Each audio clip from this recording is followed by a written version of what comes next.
All right. Hey, everybody. Welcome back to the channel. This is Rob here at Smirking Gun Reviews, back to talk more His Dark Materials Season 2.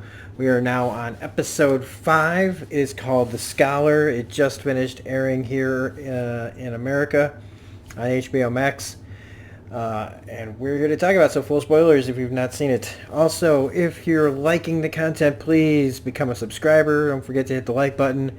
Hit the bell for notifications, all that jazz. Share the videos with people that like this kind of stuff.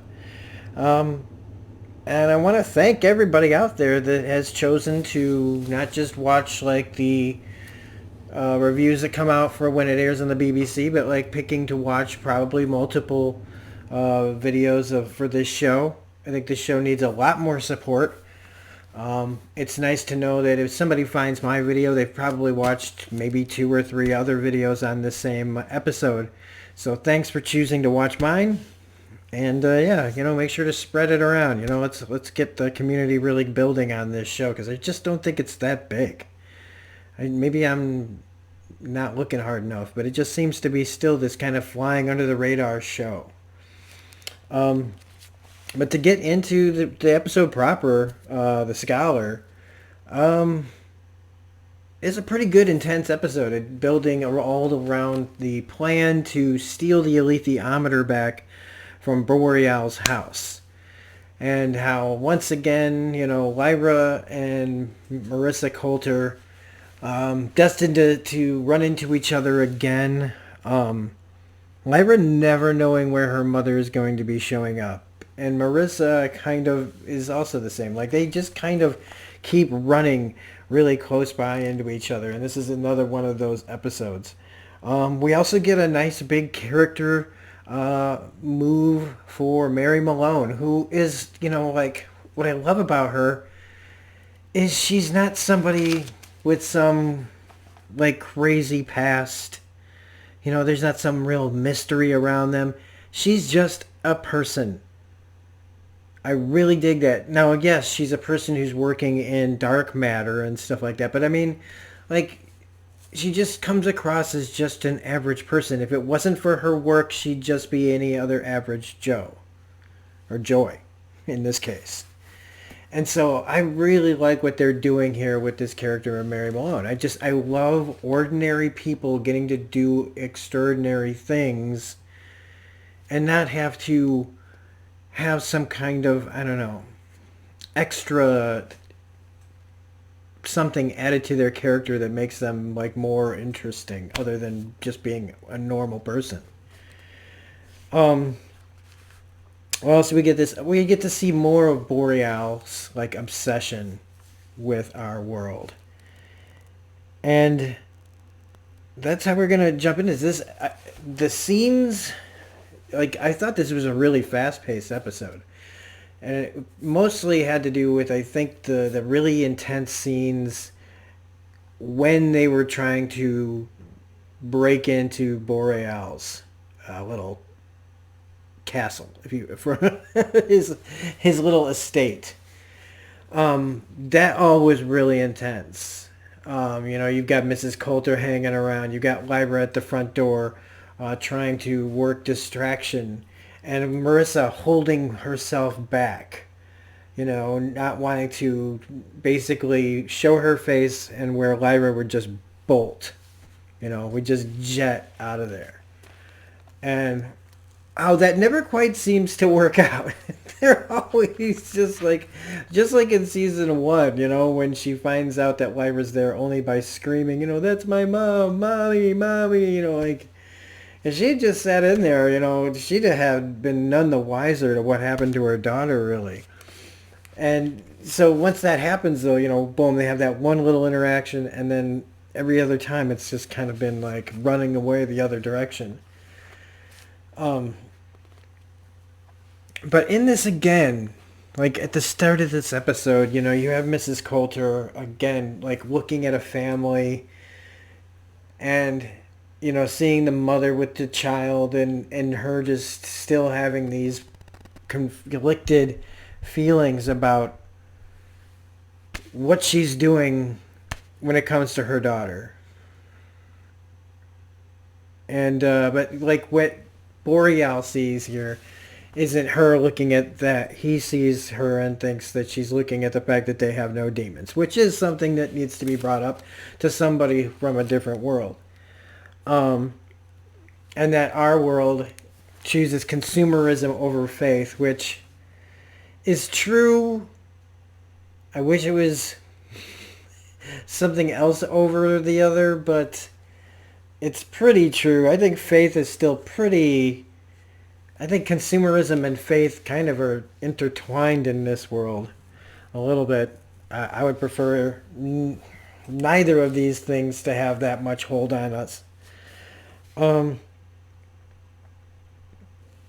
But for Will and Lyra's part in this, it's about figuring out how to at first work the knife, figuring it out, because he has kind of a hard time at first. But with some practice, they don't spend a lot of time on this, showing how long it could have taken him to master this. But once he gets kind of the hang of it, they just kind of skip to he can do it. Like, it still takes him a second, but he's not just whipping open windows into worlds. He's trying to figure it out a little at a time. Remembering to close the windows, which always close the windows, which I feel like the way that they keep hammering that home, even though that's something that would make sense for the character to say, it's also like feels like foreshadowing to like somebody not leaving a window closed or closing it after you're done with it. I feel like that's got to come up with how many times that they bring that up. So I also got to admit that this is also a lot for a couple of kids because they don't really know what Boreal's, inside of that place could have behind those doors. He could have armed men. Now, I know they've been in there before. I know that he's got this deal that they're supposed to, do this exchange for the alethiometer, but they really don't know what they're walking into. And I chalk it up to they're just desperate and naive enough to just kind of keep going. Like, when you see kids in adventure movies, they put themselves in positions where they should always die. But, it's just the writers work their way around it. This, at least they have a plan. It might not be a plan that any kid should have to do, but at least they do have a plan. But what they don't know is that Marissa Coulter is there, and this is where we get to have her make her comments on the way that Boreal lives. Visiting this world, collecting trinkets rather than using this stuff to help their side of their world. He's keeping things back. He's holding things back. Not being more one with the order and the authority and the magisterium. Even though I feel like every time she says stuff like that, it's such bullshit. But this is where Marissa finds out about Mary Malone. And this intrigues her greatly. Somebody who's been speaking to her daughter in the way that, she talks about her, that really piques her interest to go find this lady. Now, quickly, there's a Magisterium scene in here where the one guy that's in charge now, man, how freaking creepy does he look? He just has that one intense stare. It just looks real awful. Like he just is up to no freaking good. And then where they're talking about 24 dead in witch attacks, that they're losing control of the north, and that they're afraid that the witchers, now that they know that they've gone through, some of them have breached the window that Azrael made with Roger's life energy. They're worried about what they could be bringing back to their world to fight them. I love that. I love that they even almost bring up the foreshadowing. Like they just say, let's be real clear about this foreshadowing. We're basically telling you something's probably coming through there that's not just witches.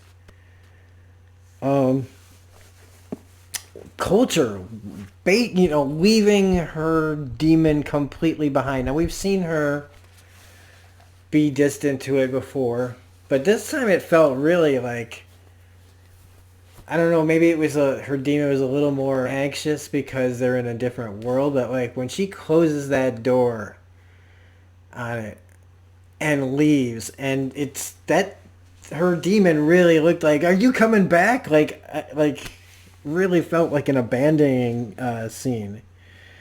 Um, but she goes there after changing her clothes, which was a weird, kind of a weird scene. I mean, I get it a little bit, but it was a little weird. Uh, Introduces herself to Mary Malone. They have this great exchange about Lyra and everything that Lyra knows. And this is where Miss Marissa finds out that Lyra knows how to read the alethiometer.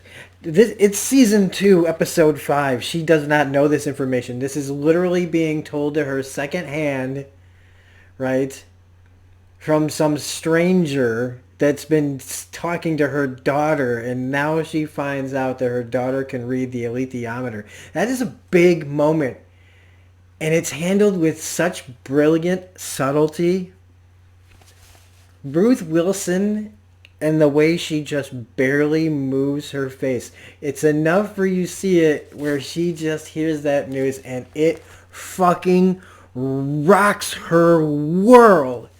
But she does only the slightest facial tick to show you that there was that one little moment of crack in the armor. It was so great. Too bad you can't just give somebody the like an Emmy or a Golden Globe for a facial movement. Right? Just give it to her right now. Just give it to her right now. The best facial tick in an episode this year was. So that was a great moment. And then, Mary Malone, right after this, Mary Malone gets her great moment where the dark matter begins speaking to her through the computer, telling her you must play this. You must play the serpent. That your journey starts at Hornbeam. Deceive the Guardian, save the girl and boy. Your work here is finished. And that's what it says, essentially, and then just shuts completely down. Not just, the computer, everything goes down. Like it just pulled itself out of the internet. Or wherever it went, it is now out of her reach. And that's pretty crazy. Because she's writing this all down, like trying to keep it like, at first I'm like, is this a message for Lyra that she's just there to hear, or is this directly to her? And until it says, save the girl and boy. And so now this regular person just is like ups and leaves her life. Like, she just dips. Now, we get another scene with the kids, the two girls that find their brother after the Spectre got him. And this scene was just one of those that lingers just long enough to let you know that there's going to be a callback to this, where they blame Lyra and Will for their brother's situation because he had the knife. The knife was protecting him from the Spectres. When they took the knife from him, or forcibly had to take it from him because he attacked them, that was the way they got around that little plot point, was our heroes can do this as long as that guy attacks them with the knife, and then when he dies, you go, well, he shouldn't have attacked them. So yeah, that's how they get around that little rigmarole. But the sisters blame them and say, we will get you. And God, I don't know. I love that little girl on Game of Thrones, but I don't know how I feel about her here. I think she did all right the first few times with this scene. I didn't quite get. I didn't really like that very much. But Mary decides, like I said, to leave to see where life takes her, as what she says. One other thing is that I have here is Marissa and an identity crisis. Like after leaving, coming to our world, closing the door on her demon, going off for however long distance it was. This is a big episode for her. Like, she's learning new things. Like, at the end of this, how the fight's going on And she starts to stand up and come across to Lyra, fighting like that pain that she's feeling. But also just looking in the mirror and a lot, and seeming just like really introspectively thinking about herself without narration. And just like really feeling like when she talks to Borea about what everything that happened with Mary and everything, about what did you think of her, this, and she's like impertinent, intelligent, free, but she says it with this longing of like, and expresses it saying, what I could have been like here, like where we are. My important work, my intelligent work, all this, stuff that I've done and discovered for our world is only published if a man gets to take the credit for it. Boreal calls the women here arrogant, and so that's a complete backwards look at like how Coulter sees it. And she almost cries. And again, like a moment, like you just see in her eye where she goes, I have just cracked more than I've ever cracked emotionally before. And if I don't stop right now, I lose the kind of balance in this relationship. If she breaks in front of Boreal, in her opinion, I think she's like, makes her weak. That gives up, makes, he will no longer see her in the same kind of fashion, that kind of a force to be reckoned with kind of thing, to respect. And how she pulls back that cry, like just the thought of bearing emotion in front of this guy. And then even like, it goes so far as like when he's kind of like asking, like, hey, we could share this as, more than with everything. He wants to be with her. And she's, I mean, it's a line from other things, but when she says you wouldn't know what to do with me, I mean, I believe it. So Lyra is at the door. Will sneaks in through the basement. Mrs. Coulter almost finds him. This is all really intensely done. I really was on the edge of my seat here. Up to the point where he's reaching for the alethiometer and I go, oh, the monkey. And it was because I saw the trailer from last week, but it was just also very like, dun, dun, dun, dun, dun, dun, dun. Something is going to happen. But then Lyra comes in and, sees her mother. It's basically like, dun, dun, staring daggers like at each other, just dun, dun. And Lyra just, it's like round two, except, Mrs. Coulter's monkey doesn't get a chance in this. It becomes, Pan turns into the red, is the red panda, runs right into the monkey, the ape, whatever. I know it's a monkey. And somebody will correct me in the damn comment section on that one. But she, when Pan becomes a Wolverine, it's all over, baby. It's all over. Lyra and her Wolverine popping up again here, kicking her ass. But in this fight, Marissa starts to stand up. She gets up, kind of like fighting off all of this to face off her daughter, they're having this moment here. Like Lyra and her mother emotionally are having it out with it. It is just really crazy. It is really crazy to look at. Just Lyra's face alone. And I mean, before this fight even really breaks out, you get the whole show me, like, I will show you how to read the, show me how you read it. We can show you all these new things you could possibly do with this power. But Lyra just will not go down that road with her mom. She just won't do it. Well, meanwhile, you got Boreal threatening Will. So they, and there's a narrow escape again. They take off out of there. But Lyra's big takeaway from this, after they get out, they get the alethiometer. It goes off pretty much without a hitch because, they get the upper hand on Boreal as well. it's Lyra's takeaway is realizing what it felt like to be her mother in that moment when they were fighting, like when the roles are reversed, and how she hated that. She hated that feeling, and you could see on like Marissa's face when she does this stuff, she enjoys it. She enjoys inflicting that pain. This is also another big moment for Marissa where she finds out about specters and dust. Well, like a connection there, because her big, aha here is like when she starts to, the thing she's understanding about dust, right? That's what leads her to say, once you understand something, you can master it. So I'm thinking that she's trying to figure out a way to control the dust, control the specters, get some kind of upper hand or power going. Because like there's that point where she even straight up calls herself a witch, basically, in front to Boreal. When he was talking about how far away, she was from her demon.